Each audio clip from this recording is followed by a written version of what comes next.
저희들은 함께 하나님 말씀 찾고 우리 한 절씩 교독으로 읽겠습니다. 오늘 함께 나눌 하나님 말씀은 출애굽기 말씀입니다. 구약 성경 출애굽기 3장 1절에서 5절까지 말씀 같이 나누겠습니다. 우리 성경 찾으셔서 한 절씩 교독하겠습니다.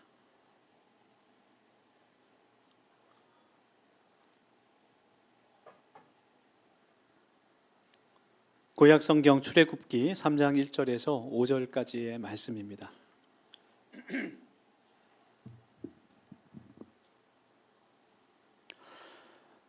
출애굽기 3장 1절에서 5절까지 말씀 가운데 제가 먼저 1절 읽겠습니다.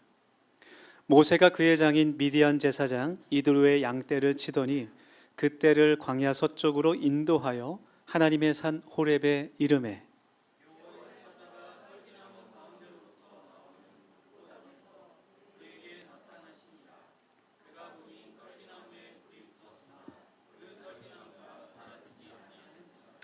이에 모세가 이르되 내가 돌이켜 가서 이 큰 광경을 보리라. 떨기나무가 어찌하여 타지 아니하는고 하니 그때에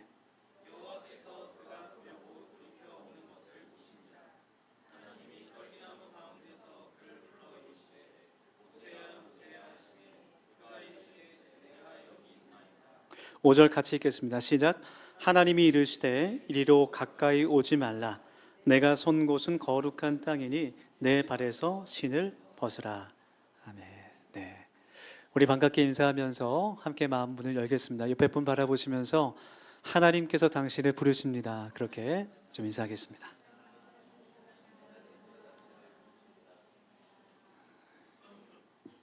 네. 하나님께서 우리들을 오늘 이 예배의 자리로 불러 주셨습니다.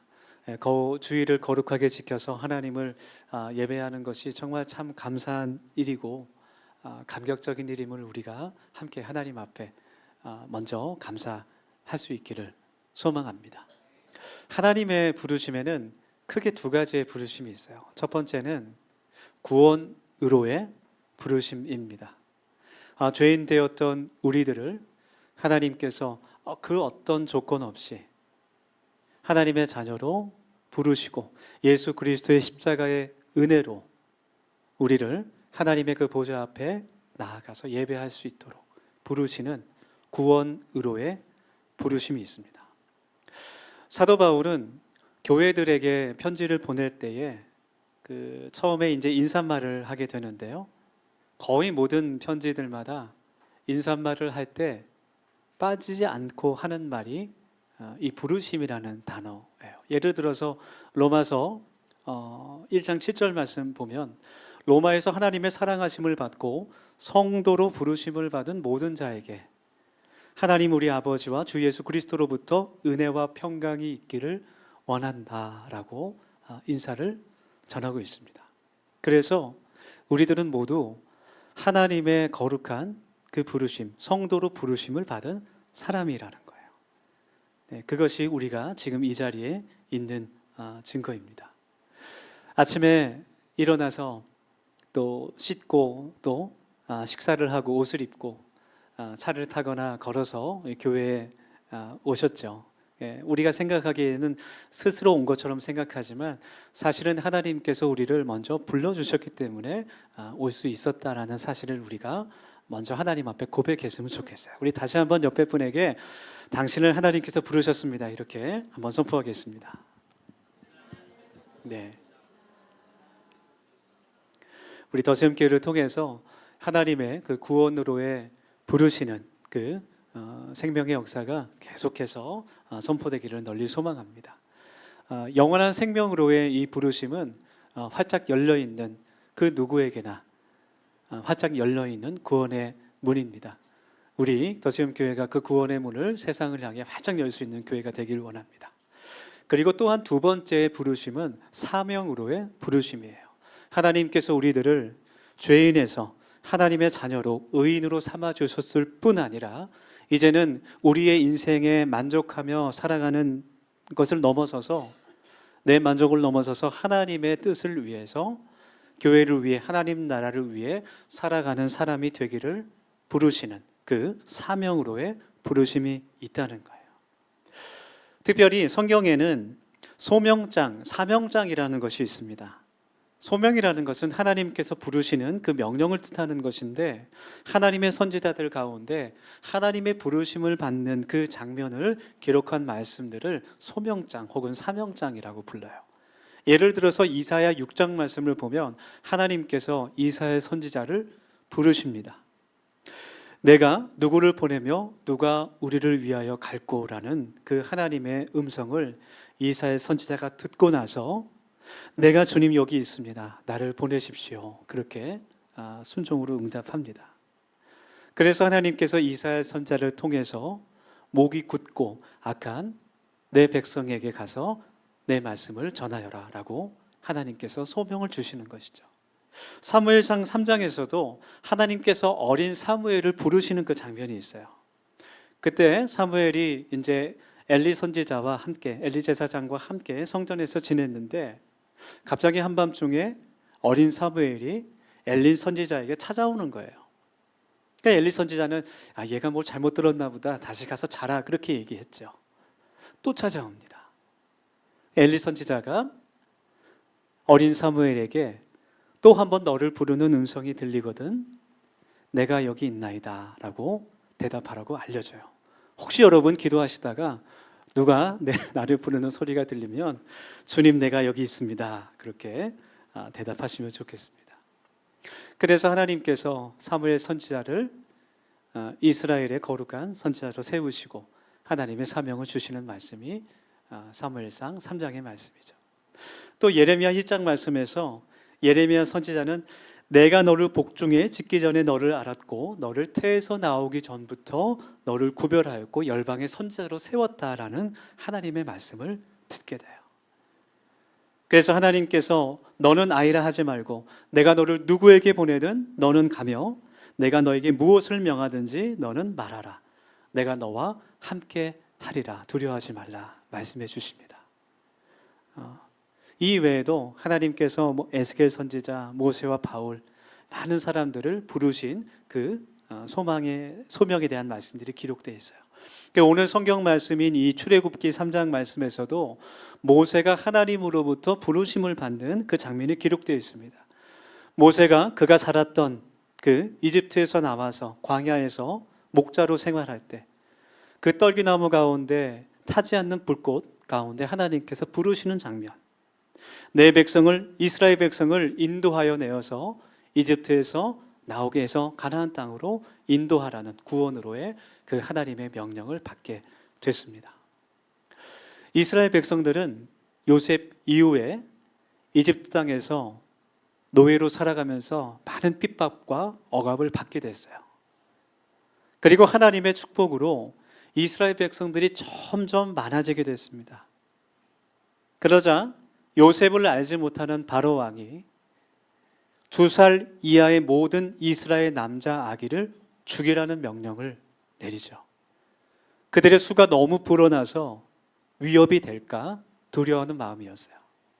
그래서 모세의 엄마가 모세를 갈대 상자에 숨겨서 나일 강가로 던져버립니다. 그것을 이집트 공주가 발견해서 모세가 40년 동안 이집트의 왕자로 자라게 되죠. 하지만 모세는 한순간도 내가 이스라엘 백성이라는 사실을 잃지 않았어요. 자신의 민족인 이스라엘 백성들이 억압을 받을 때마다 마음속에 끌어오르는 그 감정을 느끼게 됐습니다. 그가 40살이 되었을 때 맡고 있는, 괴롭힘을 당하고 있는 그 이스라엘 민족을 억울하게 다스리는 그 이집트의 관리를 살인하고 광야로 도망가게 되죠. 광야에서 오늘 말씀 1절에 나오는 미디안 제사장 이드로를 만나고 그의 딸과 거련하여서 40년 동안을 광야에서 목자로 살아가게 됩니다. 그리고 나서 하나님께서 그를 이스라엘 백성들을 인도하여 내는 그 사람으로 불러내주시는 거예요. 여러분, 하나님의 부르심에는 분명한 목적과 이유가 있습니다. 그래서 우리들은 절대로 그냥 태어난 사람이 아니라는 거죠. 네, 그냥 저냥 평범한 인생을 살지 않을 거예요. 네, 하나님께서 우리를 이 자리로 부르셨다는 것, 그것 자체가 하나님의 거룩한 사명으로 부르시고 있다라는 것을 저는 믿습니다. 하나님께서 모세를 택하신 것처럼 우리 한 사람 한 사람을 택하여 주셨고 또 구원의 사명으로 우리를 사용하여 주시기를 간절히 소망합니다.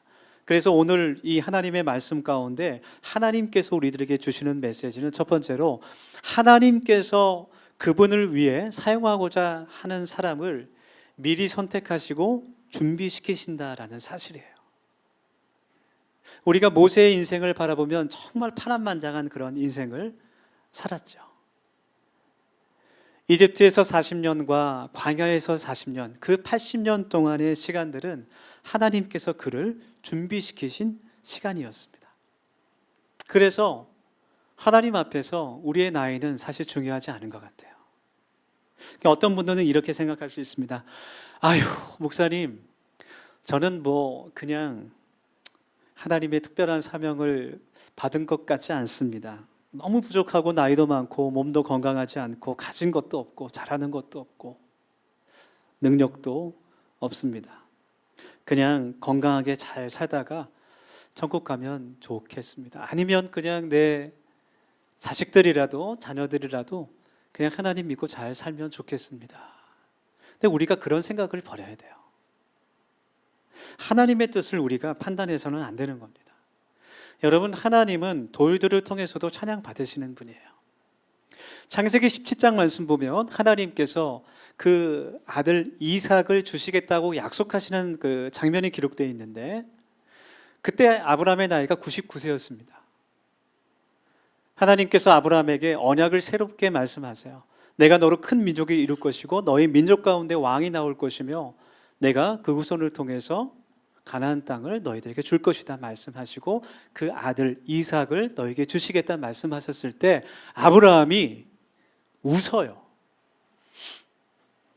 웃으면서 하는 말이 하나님, 제게 이스마엘이라는 아들이 있는데 그 아들이나 하나님 앞에서 살길 원합니다. 그렇게 고백합니다. 그 말씀에서 산다라는 말이 히브리어로 카야라는 단어인데 건강하게 평안하게 잘 산다 그런 뜻이에요. 그래서 그 말은 아유 하나님, 저는 됐어요. 저는 됐고 지금 그냥 있는 아들 하갈이라는 이방 여인을 통해서 낳은 그 아들이나 잘 살기를 원합니다. 그렇게 말한 거예요. 그런데 여러분, 하나님의 뜻과 계획은 전혀 달랐습니다. 하나님께서 아브라함과 사라를 통해 이삭을 주시고 그 이삭을 통해 그 후손들이 믿음의 자손으로 또 그 자손에서 예수님께서 태어나게 하신 줄 믿습니다. 그래서 여러분, 아브라함에게 있어서 하나님의 사명은 무엇이었는가? 지금 아브라함이 이 하나님의 말씀을 들을 때에는 아브라함은 당장 내일 무슨 일이 일어날 줄 알까요? 모를까요? 전혀 알 수 없어요. 앞으로 내 후손들이 어떻게 살아갈지 그 후손 가운데 예수 그리스도가 태어날 것도 아브라함은 알지 못합니다. 내일 일을 알 수 없어요. 그래서 지금 아브라함에게 하나님이 주신 사명은 그저 하나님의 말씀을 듣고 순종하는 겁니다. 그냥 믿음으로 살아가는 것, 그것이 아브라함의 사명이에요. 그리고 자녀를 낳는 것, 결혼해서 자녀를 낳는 것, 그 자녀를 키우는 것, 그것이 하나님의 사명이에요. 그러니까 우리의 일상의 삶이, 믿음의 삶이 하나님이 주신 사명인 것을 깨달아야 돼요. 우리는 사명을 생각할 때 정말 크고 위대한 사람이 감당할 수 없을 만큼 그런 마치 순교처럼 그런 것들을 생각합니다. 그러나 하나님의 뜻과 우리의 뜻이 다를 수 있어요. 하나님의 사명은 우리의 일상의 삶이 될 수 있는 겁니다. 믿음의 삶, 순종의 삶, 그것을 통해 하나님께서 하나님의 뜻을 이루신 줄 믿습니다. 하나님께서 모세를 선택하실 때 80년간을 준비시키세요. 40년 동안의 그 이집트 생활, 40년간의 그 광야에서의 지루한 시간들이 없었다면 지금의 모세는 없는 겁니다. 그의 인생이 아마 의미 없는 나처럼 생각되는 시간들이 많았을 거예요. 아, 이제 나는 끝났구나. 나는 실패했구나. 나는 다 아무것도 소용이 없구나. 그러나 하나님 앞에서는 하루하루가 의미 없는 날이 없었던 겁니다. 사도 바울도 마찬가지였어요. 하나님께서 바울을 택하실 때 그가 예수님을 만나기 전에 유대인 중에 유대인이었고 바리새인 중에 바리새인이었고 열심으로는 교회를 핍박했고 율법으로는 흠이 없는 사람이었습니다. 그렇기 때문에 하나님께서 그를 택하셔서 이방인에게 복음을 전하는 사람으로 사용하실 수 있었던 것이죠. 여러분, 하나님은 우리가 찬양으로 고백한 것처럼 우연과 실수가 없는 분이십니다. 네. 그래서 하나님의 뜻과 부르심을 위해서 하나님께서 저와 여러분의 인생을 준비시키시고 인도하신다는 것을 우리가 여러분 굳게 믿길 원합니다. 그래서 로마서 8장 28절 말씀 보면 앞에 있습니다. 우리가 알거니와 하나님을 사랑하는 자 곧 그의 뜻대로 부르심을 입은 자들에게는 모든 것이 합력하여 선을 이루느니라 라고 말씀하세요. 우리가 모든 것이 합력하여 선을 이룬다는 말을 참 많이 하죠. 그러나 그것은 누구에게나 해당되는 말이 아닙니다. 하나님의 부르심을 받은 사람, 그 뜻대로 부르심을 받은 사람에게만 모든 것이 협력하여 선을 이룬다는 말씀이에요. 여러분, 우리의 모든 삶이 기쁨과 슬픔과 즐거움과 고난과 그 모든 것이 합력해서 하나님의 선을, 그 뜻을, 사명을 이루어 간다는 것을 우리가 깨닫길 원합니다. 할렐루야. 그래서 그렇기 때문에 하나님께서 우리의 고통과 고난을 통해서도 역사하시고 영광 받으신다라는 고백을 드릴 수 있는 거예요. 여러분, 우리의 인생에 있어서 고통과 고난은 정말 피하고 싶은 겁니다. 만나고 싶지 않죠. 정말 아무도 이해할 수 없는 그런 아픔과 고통들, 주님께서도 그 십자가를 피하기를 원하셨어요.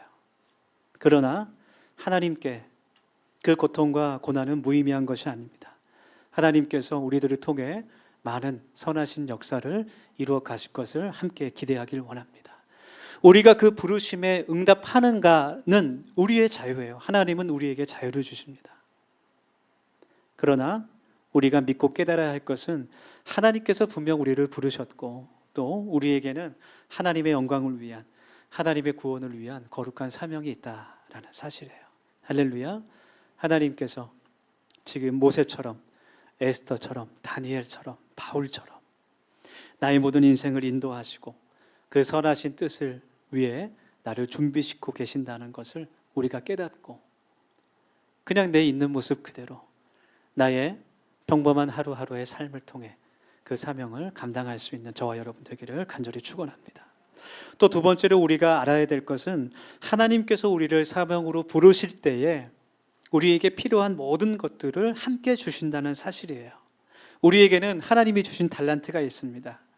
좀 쉽게 설명하면 내가 잘할 수 있고 내가 또 기쁨과 보람을 느끼는 일이 하나님이 우리에게 주신 은사와 재능이라고 말할 수 있어요.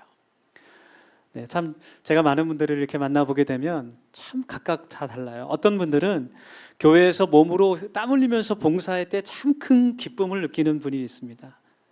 또 어떤 분은 하나님을 찬양할 때 가장 큰 은혜를 받는 분도 있고 또 어떤 분들은 조용히 말씀을 묵상하고 기도할 때 가장 큰 그런 하나님을 만나는 분들도 있어요. 또 어떤 분들은 누가 시키지도 않았는데 청소를 하면서 마음의 평안을 느끼는 그런 분들도 있습니다. 어떤 분은요, 식사를 준비하면서 다른 성도님들이 그거를 맛있게 먹는 모습이 정말 기쁘대요. 그런 분들도 있어요. 하나님께서 우리에게 하나님의 사명을 위해서 필요한 그런 은사, 재능들을 이미 주셨다는 거예요. 그러나 그런 뛰어난 것들을 통해서만 우리가 사명을 감당하는 것은 아닙니다. 하나님께서 우리들을 부르신 것은 우리가 뛰어나기 때문이 아니라 하나님의 더 큰 은혜가 우리에게 필요하기 때문이라는 것을 우리가 깨닫게 돼요. 왜냐하면 우리가 그 하나님의 뜻을 이루기 위해서 그 사명을 감당할 수 있도록 하나님께서 필요한 능력과 은사를 주시는 분임을 알게 되기 때문입니다. 성경을 읽어보면 하나님의 그 사명을 감당했던 사람들이 그렇게 뛰어나고 훌륭한 유능한 사람만이 아니었다라는 것을 알게 되죠. 오늘 말씀에 나오는 모세도 하나님의 그 소명을 받았을 때 하나님, 사람들이 제 말을 믿지 않을 겁니다. 그렇게 걱정부터 해요. 두려움이 있습니다. 그래서 하나님께서 모세에게 능력의 지팡이를 주셔서 그것이 뱀으로 변하는 그런 기적을 또 보여주시죠. 그래도 모세는 하나님께 저는 말을 잘 못합니다. 어떡합니까 하나님? 그래서 하나님께서 말을 잘하는 그 형 아론을 동역자로 붙여주십니다. 예레미야도 하나님께 저는 어린아이라 말을 잘하지 못합니다. 그렇게 고백하죠. 하나님께서 두려워 말라. 내가 너와 함께하며 너를 구원하겠다. 말씀해 주십니다. 그처럼 하나님의 사명의 부르심은 필요한 은사와 함께 주어진다는 것을 우리가 알기 원합니다.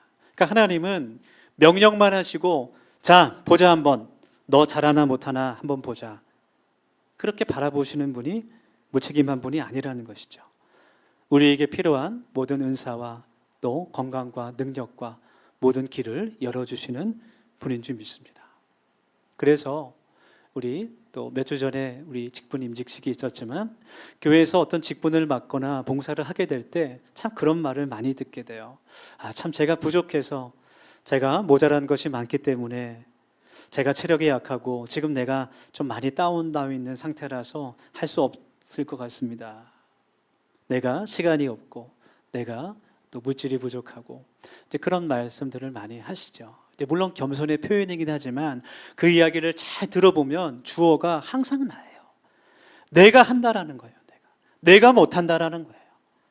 여러분 그러나 하나님은 우리에게 사명을 주실 때 우리와 함께 하시는 분인 줄 믿습니다. 내가 너를 도우리라. 내가 너와 함께 할 것이다. 왜냐하면 그것은 이유가 있어요. 분명한 이유가 있는데 왜 나를 혼자 내버려 두지 않으시고 나와 함께 하시는 이유는 우리의 입을 통해서 결국은 이 모든 것이 하나님의 은혜입니다 라는 고백을 받으시기 위함이에요. 더세움 교회만 생각해도 그렇죠. 하나님께서 하신 일입니다 라고 고백할 수밖에 없는 거예요. 그 고백을 받길 원하시는 거예요. 그래서 로마서 11장 29절 말씀은 하나님의 은사와 부르심에는 후회함심이 없느니라 그렇게 선포하는 겁니다. 여러분 하나님께서 나를 부르신 것은 내가 뛰어나기 때문이 아니라 오히려 내가 부족해서 하나님이 없이는 아무것도 할 수 없는 사람이기 때문인 줄 믿습니다. 네. 여러분 하나님께서 우리의 힘과 능력이 되신다라는 것을 내가 믿으면서 세상에서도 우리가 살아갈 때도 새로운 곳이나 새로운 일을 하게 될 때 새로운 환경에 놓여졌을 때 직장을 이직한다든지 그럴 때 여러분 하나님께 기도하시기를 바랍니다. 하나님께서 나에게 필요한 능력과 은사를 줄 줄 믿습니다. 왜냐하면 내가 그것을 감당함으로 하나님께 영광을 돌리게 하기 위해서 세상에서도 모든 일을 하나님의 능력과 은혜로 감당하시고 그것을 자랑하실 수 있기를 축원합니다. 마지막으로 하나님께서는 우리를 사명으로 부르실 때에 우리에게 거룩함을 구별될 것을 요구하십니다. 오늘 성경 본문 말씀 마지막 5절 말씀 같이 한번 읽겠습니다. 출애굽기 3장 5절 말씀 한 목소리로 같이 한번 읽겠습니다. 시작. 하나님이 가라사대 이리로 가까이 하지 말라. 너의 선 곳은 거룩한 땅이니 내 발에서 신을 벗으라. 아멘. 이렇게 말씀하세요. 이 말씀은 지금 모세가 서 있는 그 광야가 타지 않는 그 가시덤불 앞에 있는 그 땅이 그 지역이 지리적으로 거룩하다라는 뜻이 아닙니다. 거룩한 곳은 어디입니까? 거룩한 하나님이 계시는 곳이 거룩한 곳이에요. 구약 시대까지만 해도 이스라엘 백성들은 하나님의 성전 예루살렘 성전에 하나님이 계시다고 믿었습니다. 그런즉 예루살렘 성전이 거룩한 곳이었어요. 그러나 지금은 성령 하나님께서 우리의 마음 가운데 우리와 임마누엘의 은혜로 함께 하신 줄 믿습니다. 그것이 고린도전서 3장 16절의 말씀이에요. 우리의 마음이 하나님의 성전이라는 거예요. 그래서 우리의 마음이 세상과는 구별된 거룩한 하나님의 성전이 되어야 한다라는 겁니다. 그래서 내 발에서 신을 벗으라라는 이 말씀은 하나님께서 우리를 부르셨다라는 것은 나를 비우라는 명령이에요.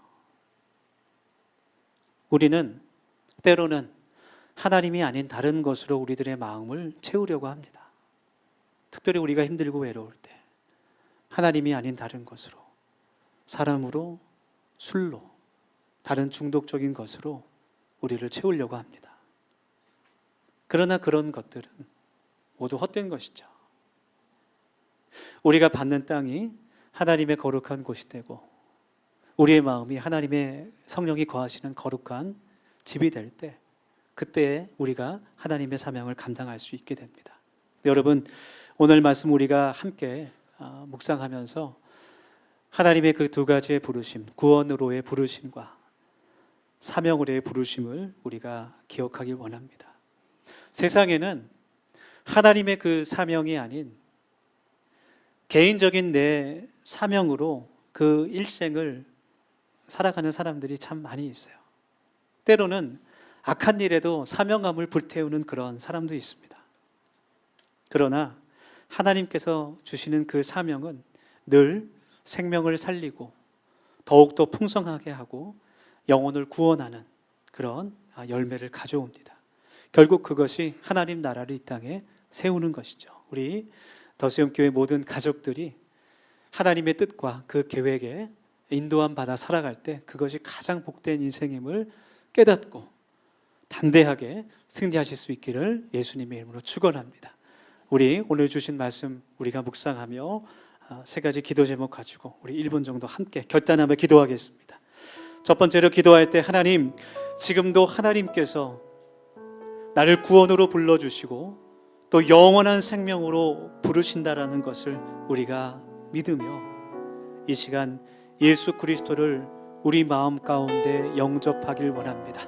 하나님, 우리에게 믿음을 주셔서 주 예수 그리스도를 나의 주인으로 고백하며 이 시간 우리의 마음 가운데 영접하오니 하나님, 성령 하나님, 우리와 함께하여 주시옵소서. 그렇게 기도합시다.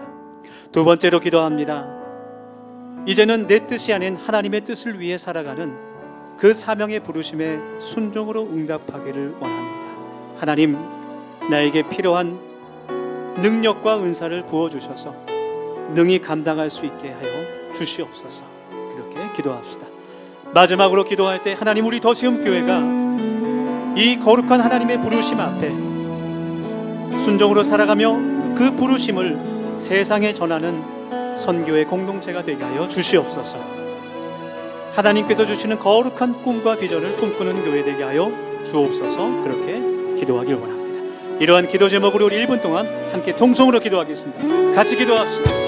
하나님, 오늘 하나님의 귀한 이 말씀을 우리들의 마음 가운데 심고 우리가 기도하길 원합니다. 하나님, 하나님의 그 부르심에 응답하며 아멘으로 살아갈 수 있는 인도가 되어주시도록 인도하여 주시고, 하나님, 믿고 비록 작고 연약하지만 우리의 그 작은 순종을 통해 하나님, 우리의 모든 삶을 통해 하나님께서 영광 받아주시고 하나님의 그 뜻을 이루어 주시기를 간절히 원합니다. 하나님, 우리가 하나님 나라를 세우는 사람의 주님으로 가기 소망합니다. 아버지 하나님의 그 구원의 부르심과 그 하나님 성령의 부르심의 응답으로 살아갈 수 있는 복된 하나님의 자녀를 되게 도와주시고, 아버지 하나님, 우리 더생교회가 어디서 무엇을 하든지 하나님의 영광을 위해 살아갈 수 있는 복된 하나님의 자녀를 될 수 있도록 아버지 하나님께서 인도하여 주시옵소서.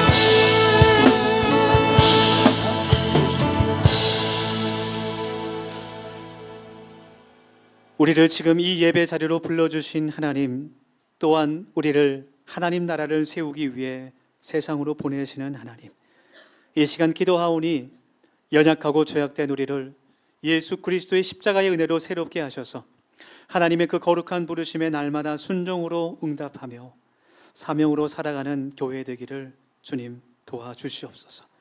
우리에게 날마다 힘과 능력을 부어주셔서 하루하루 새벽 이슬 같은 청년으로 살아가게 하시고 하나님 나라의 거룩한 비전을 품고 살아가는 더세움 교회 되게 하옵소서. 우리의 선한 목자 되시는 예수님의 이름으로 기도드립니다. 아멘.